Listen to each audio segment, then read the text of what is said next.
Chapter 3. I am the man who has seen affliction by the rod of his wrath. He has led me and made me walk in darkness and not in light. Surely he has turned his hand against me time and again throughout the day. He has aged my flesh and my skin, and broken my bones. He has besieged me and surrounded me with bitterness and woe. He has set me in dark places like the dead of long ago. He has hedged me in so that I cannot get out. He has made my chain heavy. Even when I cry and shout, he shuts out my prayer. He has blocked my ways with hewn stone. He has made my paths crooked. He has been to me a bear lying in wait, like a lion in ambush. He has turned aside my ways and torn me in pieces. He has made me desolate. He has bent his bow and set me up as a target for the arrow. He has caused the arrows of his quiver to pierce my loins. I have become the ridicule of all my people, their taunting song all the day. He has filled me with bitterness. He has made me drink wormwood. He has also broken my teeth with gravel and covered me with ashes. You have moved my soul far from peace. I have forgotten prosperity.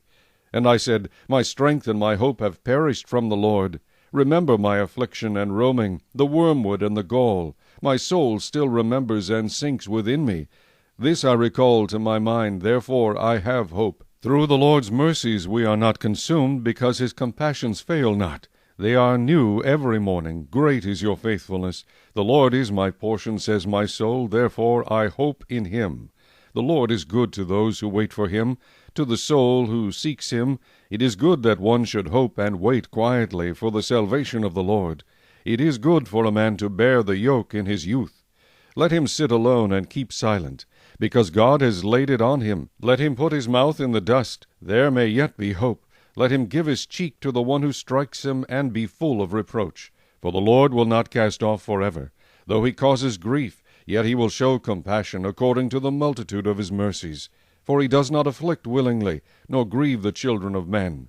To crush under one's feet all the prisoners of the earth, to turn aside the justice due a man before the face of the Most High, or subvert a man in his cause, the Lord does not approve. Who is he who speaks, and it comes to pass, when the Lord has not commanded it? Is it not from the mouth of the Most High that woe and well-being proceed? Why should a living man complain, a man for the punishment of his sins? Let us search out and examine our ways, and turn back to the Lord. Let us lift our hearts and hands to God in heaven. We have transgressed and rebelled. You have not pardoned. You have covered yourself with anger and pursued us. You have slain and not pitied. You have covered yourself with a cloud, that prayer should not pass through. You have made us an offscoring and refuse in the midst of the peoples. All our enemies have opened their mouths against us. Fear and a snare have come upon us, desolation and destruction.